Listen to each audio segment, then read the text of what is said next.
They look at my portraits now and see a monument.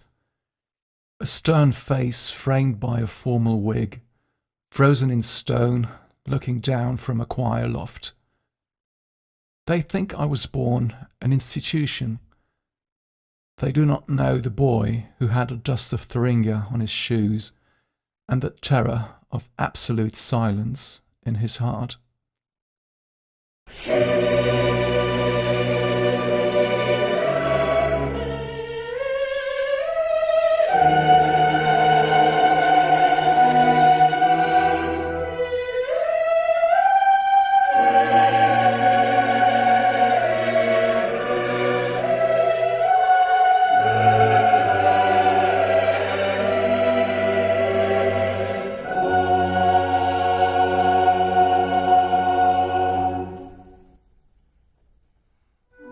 I was not even 10 years old when the world went quiet. Within a single year, my mother was taken, and then my father. In our family, music was like breathing. It was a trade we passed down, the language we spoke at the dinner table. Suddenly, that table was empty. I was an orphan, discarded by my stepmother, to live with my eldest brother, Christoph, in Ordre. Christoph was a good man, a pupil of Pachelbel, but his house was small and his burdens were heavy. He was the organist at St. Michaelis, trapped under the thumb of puritanical schoolmasters at the Lyceum. I went to school there, but I did not really belong. My teachers mistook my desperate curiosity for defiance. They wanted dogmatic repetition.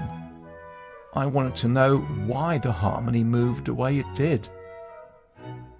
I remember the smell of ink and the cold stone of the seclusion cell, and a constant, suffocating feeling that there was a vast world of sound just beyond my reach. There was a manuscript in my brother's house, a collection of works by Froberger, Curl, and Buxtehude. Christoph locked it away in a cabinet with wire doors.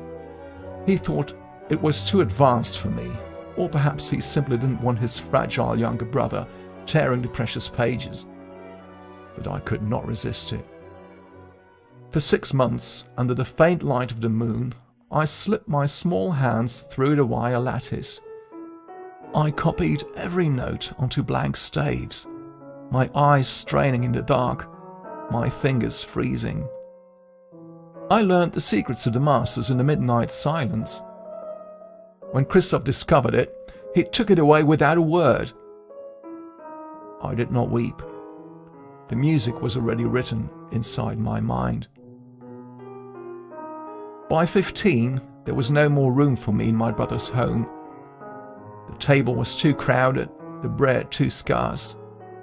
So I did what I would do my entire life when the walls closed in.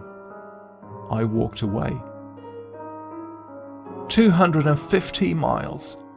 Think of that distance for a boy of 15. My friend Georg Erdmann and I set out towards Lüneburg, our boots striking the frozen earth, our coats thin against the northern winds. We walked through forests, past war-torn villages, driven by nothing more than the promise of a scholarship at the St. Michael's Academy. When we arrived at St. Michael's, the world opened up. I was suddenly surrounded by books, by the great library and the brilliant Georg Böhm. Böhm did not try to crush my spirit. He guided it. He introduced me to the French style, the courtly dances, the elegance of structure. I would sit in the organ loft for hours, watching my own feet fly across the pedals, realizing that this instrument was not just a box of pipes. It was an engine capable of shaking the very soul. I walked to Hamburg just to hear the great Master Reichen play the organ at St. Catherine's. He was an old man then, a living legend. I hid in the back of the church, listening to him improvise. The counterpoint was a labyrinth, perfectly ordered yet burning with emotion. It was in Hamburg that I first tasted the intoxicating air of Italian opera too. The dramatic lines, the vocal passions that were strictly forbidden in our somber Lutheran chapels. I knew then that I could never be a conventional church musician. Music was a fire, and I was going to let it burn. At 18, I returned to Thuringia, proud, foolish, and entirely too confident in my own genius. I accepted a post as organist in Arnstadt. They had just had a new organ built, and when I tested it, the town council was so breathless that they offered me the position immediately, bypassing men twice my age and offering me a salary that was a small fortune for a teenager. I thought I had found my kingdom. Instead, I had walked into a trap of small-minded provincialism. The consistory at Arnstadt did not want an artist. They wanted a timekeeper. They wanted me to accompany their hymns with simple, predictable chords so that the congregation could drone along without thinking. But I could not restrain my fingers. I introduced strange modulations. I wove complex counterpoint between the verses. I made the hymns soar, and in doing so, I terrified them. They hauled me before the council. I can still see their sour faces, sitting behind their heavy oak desks, clutching their ledgers. "You have accompanied the hymns with many strange variations," they growled, "and mixed many foreign tones into them, so that the congregation has been brought into confusion by it." I looked at them and felt a dangerous contempt. They were deaf to the glory of God. They only cared about order. To make matters worse, they forced me to direct the school's youth orchestra. These were not musicians. They were rowdy, undisciplined boys, many of them older than me and born of wealthy local families who looked down on a poor orphan organist.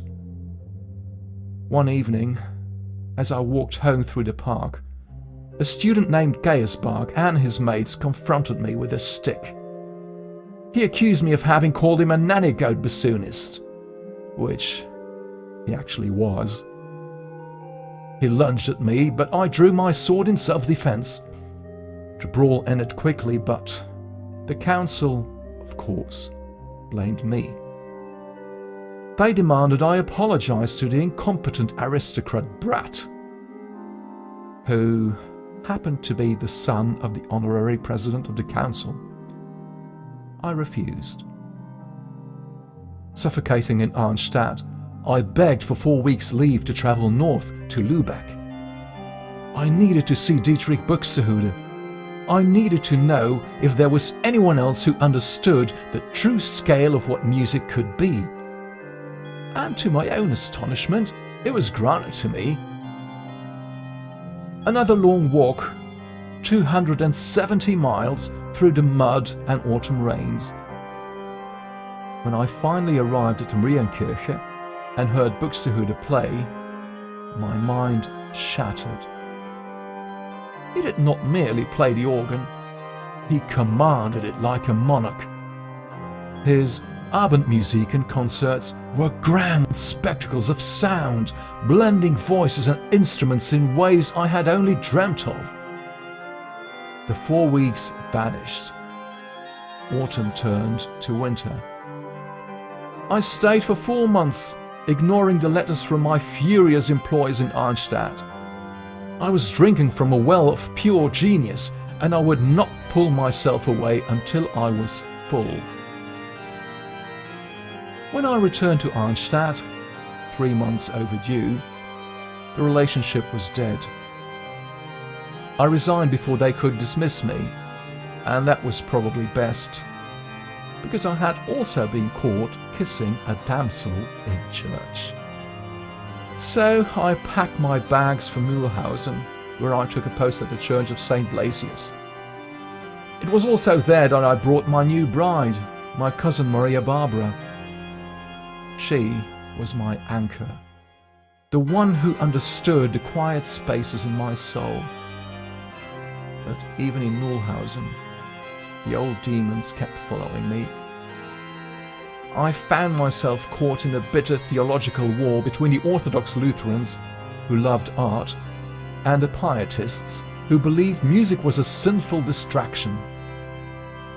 The pastor at St. Blasius was a Pietist. He looked at my compositions with open hostility.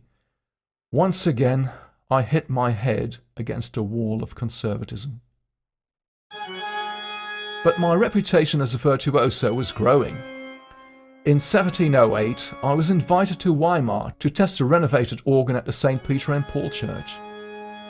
Duke Wilhelm Ernst sat there, watching me play. When I finished, he did not reprimand me.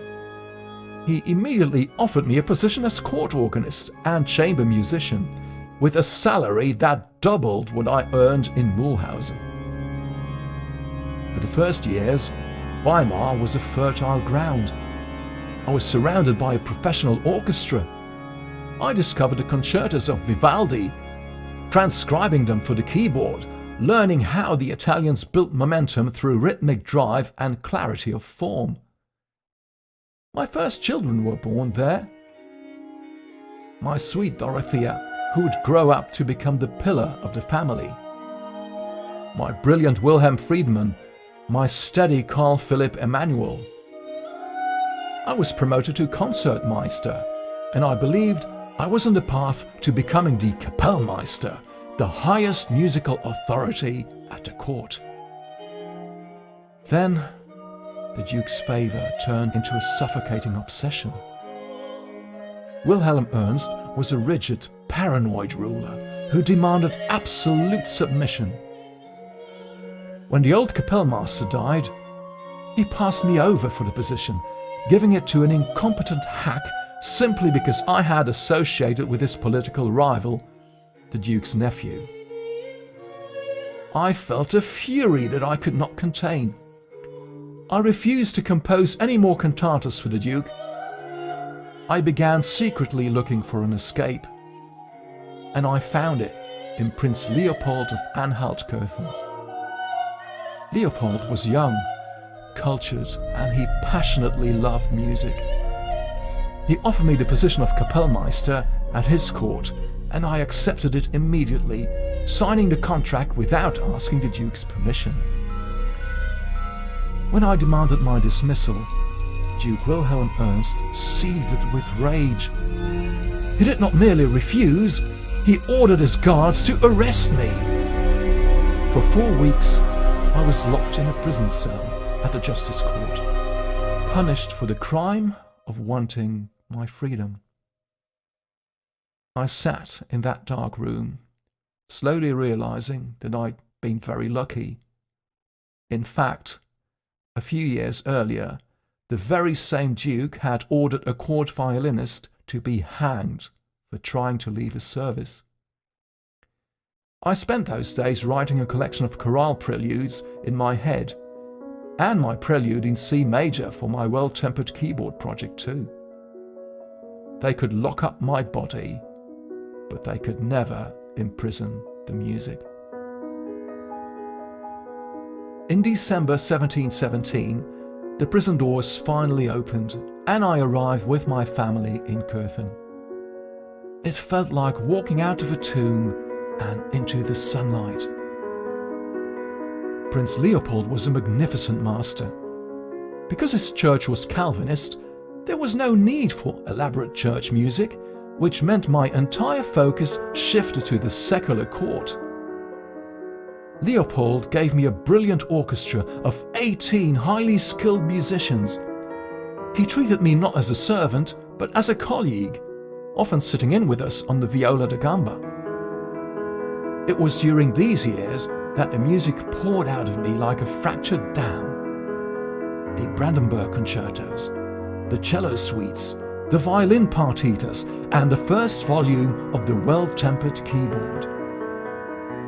I was writing for the joy of the instrument, exploring the absolute limits of structural perfection. My life was full, my home was warm, and my prince loved me. But the shadow is never far behind. In the summer of 1720, I accompanied Prince Leopold to the spa at Carlsbad. We spent 2 months in the company of nobility, laughing, playing music, enjoying the leisure of the high court. I returned to Curtin in July, my spirits high, eager to see my Barbara again and the children. But upon our return, we were met with the most devastating news. There would not be a warm hearth to come back to. My children looked at me with hollow, terrified eyes. My Barbara was not there anymore. She'd fallen ill shortly after I left. She had died, and because the summer heat was intense, they could not wait for my return.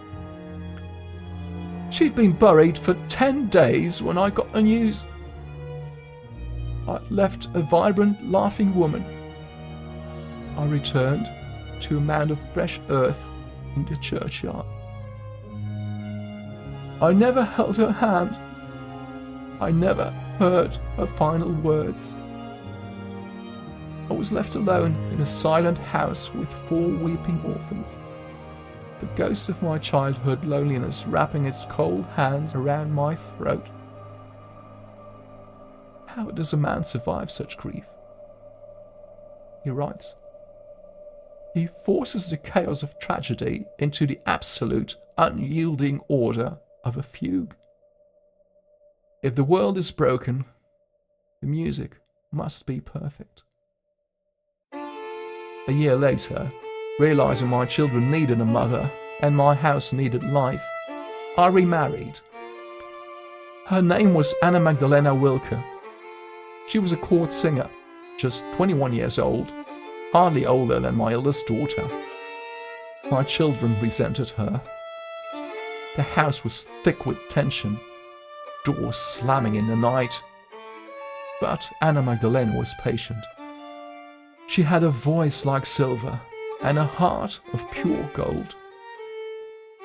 She sat beside me at the clavichord, helping me copy my scores, her handwriting eventually becoming identical to my own. Yet, the golden era of Curtin was fading. Geopolitical storms were gathering.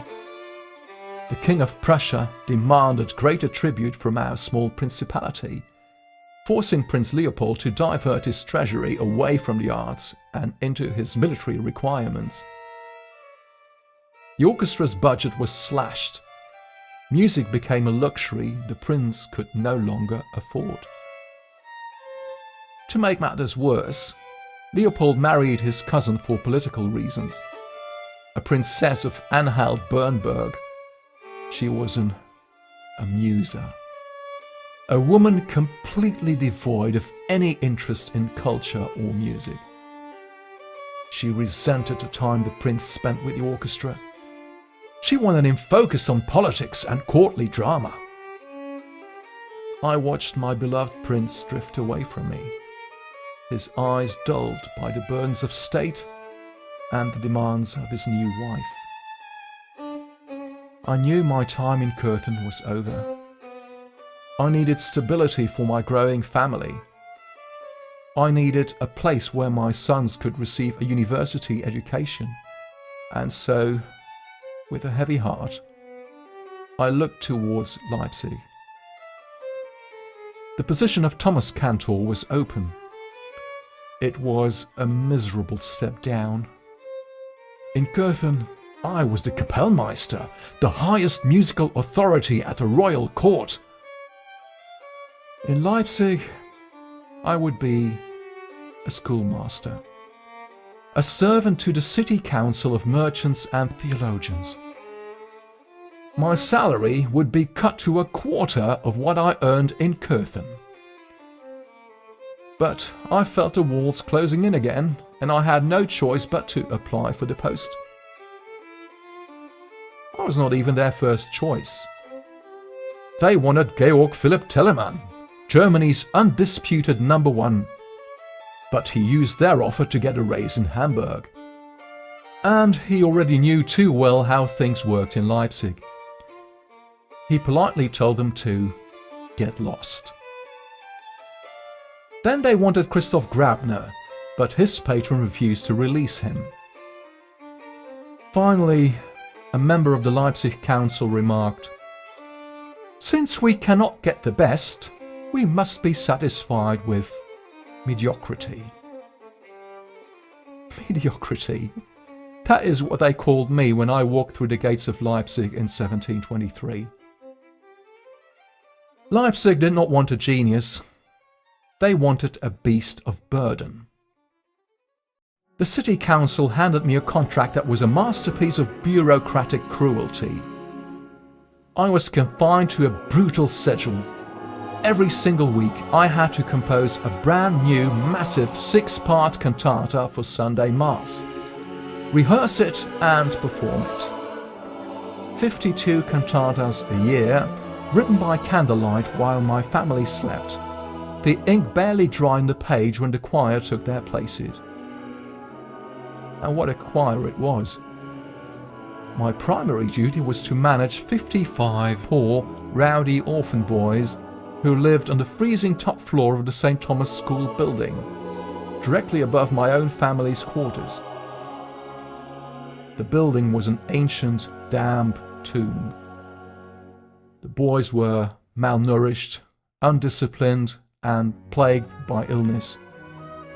I was ordered to teach them Latin, Greek, and the Holy Scripture, and somehow transform these broken children into 4 separate choirs, capable of singing the most complex polyphony ever conceived in Western music. To compound the isolation, the council enforced a strict law. Women were banned from performing music in public. My beautiful Anna Magdalena, a world-class soprano who had sung before princes, was forced into total silence. She could only sing within the 4 walls of our flat, her artistry caged by the prejudice of the town theologian. Yet I did not break. I looked at those orphan boys and saw raw material. I worked them mercilessly, but also with patience and love. I taught them solfège. I taught them the mechanics of the voice, and within 11 months I raised them to unseen heights as they performed my St. John's Passion.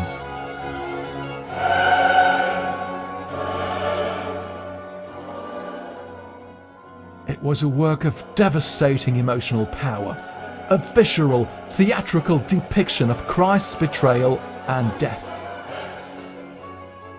The response from the city council? A formal reprimand. They dragged me into the town hall. They told me my music was too theatrical. They said the elaborate counterpoint and dramatic operatic structures distracted the faithful from their prayers. They ordered me to completely rewrite my masterpiece under the supervision of my subordinate, a man who didn't even know the difference between a canon and a fugue. I left that room spitting mad, and my jaw clenched so tightly my teeth ached. 3 years later, on Good Friday in 1727, I premiered the St. Matthew's Passion at the St. Thomas Church. It was my mountain. 2 choirs, 2 orchestras, a monumental dialogue of grief, faith, and redemption. It was the absolute pinnacle of everything I had spent my life learning. When I raised my gaze and looked out into the nave, the church was almost completely empty. The city council had actively sabotaged me. They had incited the public to attend a rival performance at the new church, where a young man named Frober was playing his passion as part of his application for a university post. The citizens of Leipzig had turned their backs on me. They preferred comfortable tunes to the terrifying grandeur of the divine. I stood in that cavernous, silent church, the music echoing off empty pews, realizing that I was utterly alone in this city of hypocrites. The darkness deepened. Prince Leopold, my dear friend from Kärnten, died. I requested leave to travel to his funeral to pay my respects to the man who had truly understood me. The Leipzig Council refused. I went anyway. When I returned, they docked my salary by 1/7 as punishment for my insubordination. Then came the true slaughter of my soul. Over the span of just 7 years, a plague of illness swept through my home. One by one, my children began to die. 7 children in 7 years. I stood over 7 small graves in the cold Leipzig earth, watching the corpses of my babies lowered into the dark soil. I was shattered. I wrote a desperate letter to my childhood friend Georg Erdmann, begging to find me any position, anywhere else in the world. The authorities are odd and little interested in music, I wrote, so that I must live amidst almost constant vexation, jealousy and persecution. I must see if fortune will allow me to find a post elsewhere. But fortune did not answer. Shortly after receiving my letter, Georg died too. Every anchor I had in this world was being snapped, one by one.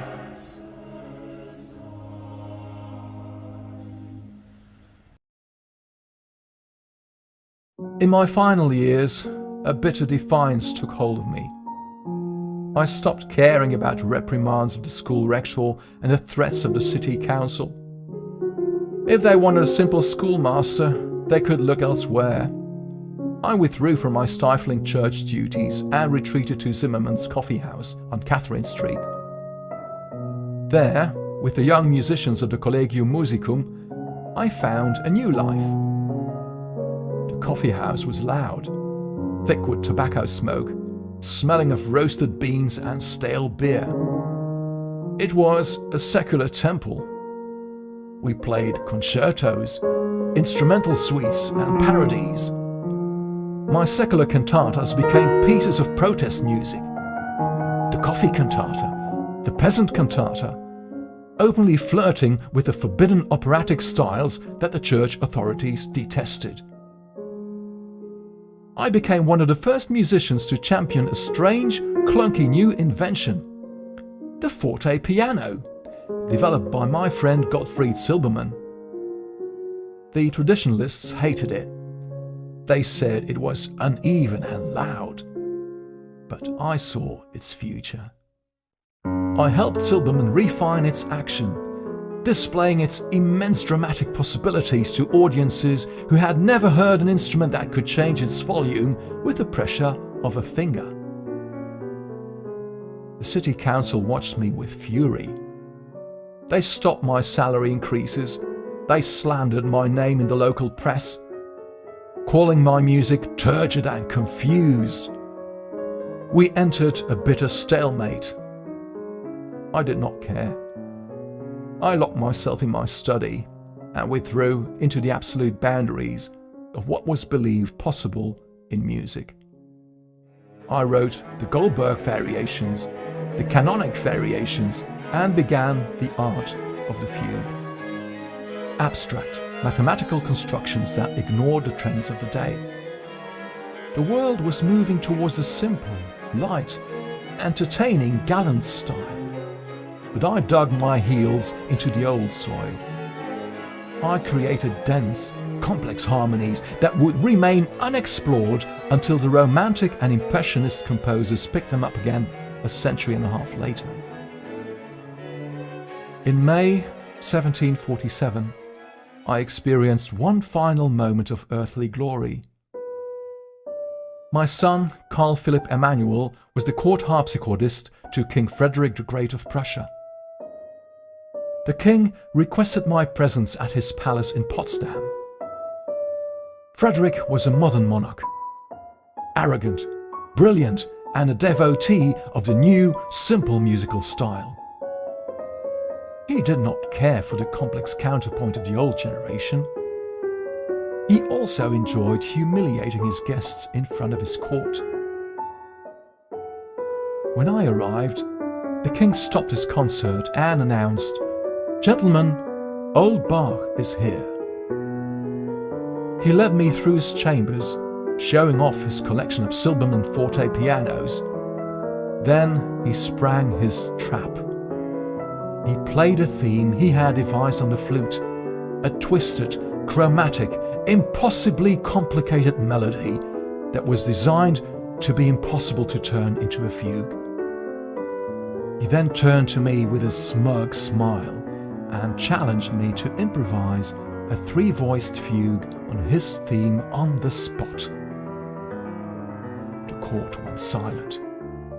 They were waiting for the old monument to fall. I sat at the instrument. I felt the keys beneath my fingers. I closed my eyes and let the architecture of the universe take over. I did not just play a fugue. I wove his impossible theme into a tapestry of absolute brilliance. The smiles faded from the courtiers' faces. The king grew pale, staring at my hands in utter astonishment. When I returned to Leipzig, I took that theme and expanded it into the musical offering, a testament to perfection that I sent back to the king as my silent, definitive answer. But my body was breaking. The decades of writing by candlelight had destroyed my eyes. A thick cataract settled over my vision until the world became a blur of shadows.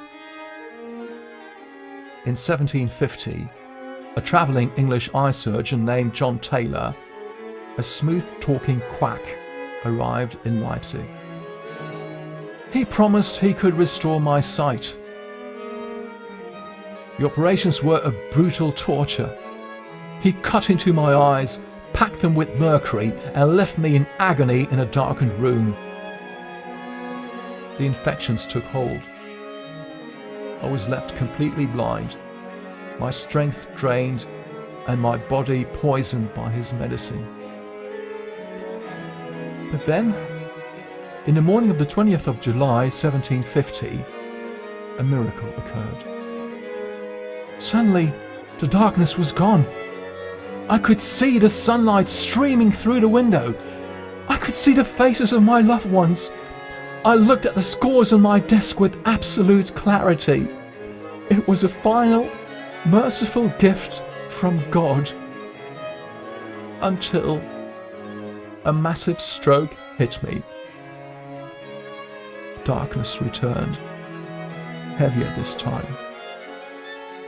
For 8 days, I lingered in the twilight, unable to speak, my mind floating, weaving a final chorale prelude, winding its way towards a resolution that would never come.